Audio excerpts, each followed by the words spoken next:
While Mexico is usually the focus of human trafficking on this side of the world, the United States is the largest and one of the main destinations on Earth for trafficked women and children to end up.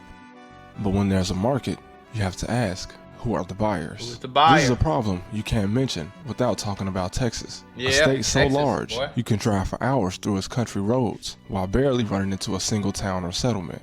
And yet, from Dallas to Laredo, if you look hard enough, you'll find an underground network worth billions, with Houston sitting in prime location for a hub going in both directions. While we know very well of the Mexican cartel's involvement in human trafficking as well as the drug trade, a question that I feel is not asked enough is who the buyers are. For years, for sure though.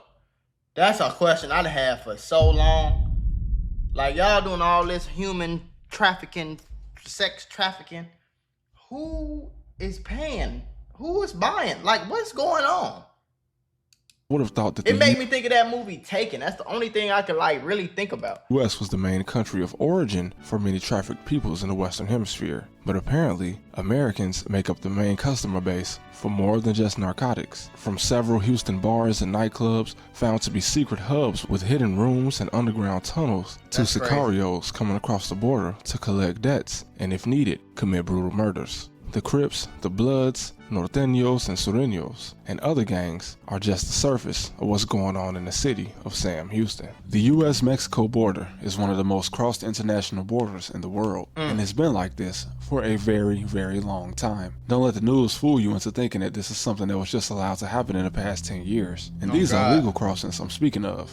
Illegal crossings, well, it took us until 2006 to discover that the Sinaloa Cartel had already built a 2,400-foot-long underground tunnel equipped with drains and a ventilation system between Tijuana and San Diego. And this is just one of the over 183 tunnels we found between 1990 and 2015. 183? According to the Department of Health and Human Services, more than 50,000 people are trafficked in, not out, into the United States, with Texas containing a quarter of all people trafficked into the United States, most ending up in Houston. And I'm not talking about migrants that just came here for work, or even gang members. These numbers make up essentially sex slaves and forced laborers, with about 22,000 calls and 1,700 emails coming in per year to the National Human Trafficking Resource Center. So this is different than human smuggling, which is where many illegal immigrants are smuggled into the country in exchange for money. These more than that's not the same thing.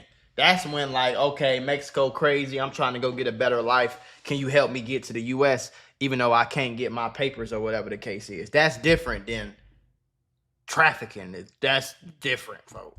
People a year are mostly brought in by force and threats of violence. This also includes forced employment such as maids or nannies. Those, in fact, are usually forced by married couples in Texas that are from the victim's country of origin. Now, we can go back to 2014 when Lena Sun and Chinglung Ma, two affiliates of Hong Lee Enterprises, a sort of temp job agency in Houston that not only forced the immigrants they recruited from Mexico and Central America to work 12 hours a day for less than minimum wage, but they also lumped them together in overcrowded housing while charging them for it. But more recently, in two separate occasions within the last 2 years, multiple bars and I want to put y'all on to some of the easiest money you'll ever make in your life. Freecash.com is a website that allows you to literally get paid hundreds of dollars just for playing video games on your phone. All you need is an email and a password. Follow the directions on each of the campaigns and you can earn at least $100. My personal favorite game to play was Sunrise Island, and when I clicked on it, they had a $370 bonus. I got $370 just for playing a video game on my phone. On average, it only takes about 17 minutes for most people to start earning money on freecash.com. So if you need some free, easy, extra money, go to freecash.com, click the QR code right here, or go in the description below and start getting that bag. You did? Nightclubs in Houston had to be shut down once it was discovered that they were just fronts for human trafficking, including 9 being shut down within the past 6 months, with most of them being in close proximity to each other. But unfortunately, it's not as easy for law enforcement to crack down on the residential brothels that operate in the city. In some cases, men and women can fall into debt after being promised the opportunity for education and a better life in the United States. And much like the kafala system in the UAE, these are just lies and and the smuggler often raises the debt owed for unforeseen expenses while keeping the victim in the dark about how much they actually owe.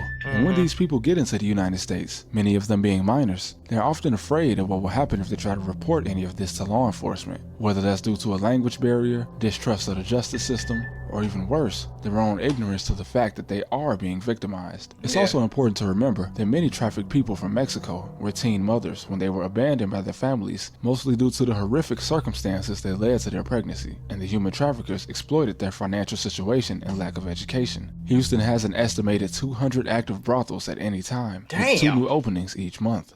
Interstate 10 from El Paso to Houston has become one of the biggest human trafficking routes in the United States. And the traffickers use Houston's large Hispanic and Asian populations to their advantage by blending these girls into society as Hispanic or Asian Americans. And yes, Houston is also a popular destination from Southeast Asia. But of course, money laundering is a big crime here too. The CJNG, or the Jalisco New Generation Cartel, also had, as of January 2025, one of their top commanders in Houston overseeing a large multinational money laundering operation where large amounts of money made from the drug trade was cleaned up through the purchase and sale of cell phones using 2 Houston phone stores, with at least one of them being in Southwest Houston. Unfortunately for the CJNG, one of these stores was actually an undercover shop set up by federal agents, who discovered that once the money was cleaned up, it was being sent back to 7 phone stores in Mexico, likely owned or being extorted by the cartel.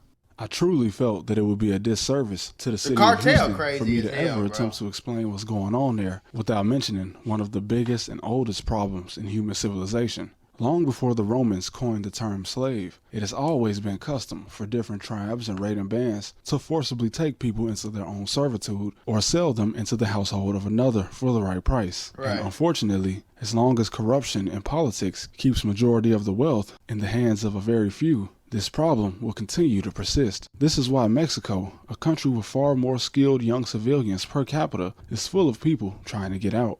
And some people really wonder why many of them will do anything to come across our border. It's a shame that the U.S., one of the countries with the biggest wealth gaps on earth, is still a much better option than many countries to raise a family. It's still nothing compared to much of Central and South America, as well as some Asian countries and many countries in the Balkans, which many Americans have probably never even heard of. Houston itself has many problems, but it still is a wonderful place where many have come from all over the world and experienced their own version of the American dream. The old capital of the once independent Republic of Texas has the largest concentration of healthcare and research institutions on Earth, a very impressive feat when considering where America usually sits when compared to other countries education-wise. If Texas was an independent country, it'd be the 8th largest economy on Earth. But good thing the Constitution made statehood eternal, because we would truly miss Texas if they ever left us. And yes, Texas does actually celebrate independence twice, one for Mexico and one for 1776. It truly is the crown jewel of America. Boy, one thing, y'all, I was just in Mexico for like almost a week. And as soon as I got out there, I was in Cabo. As soon as I got out there, they started talking about how, goddamn it, the cartels was in Cabo tweaking and shit. I'm like, what the fuck? I ain't leave the resort, though. I'm like, what the fuck you mean they tweaking? I don't think I want to go back.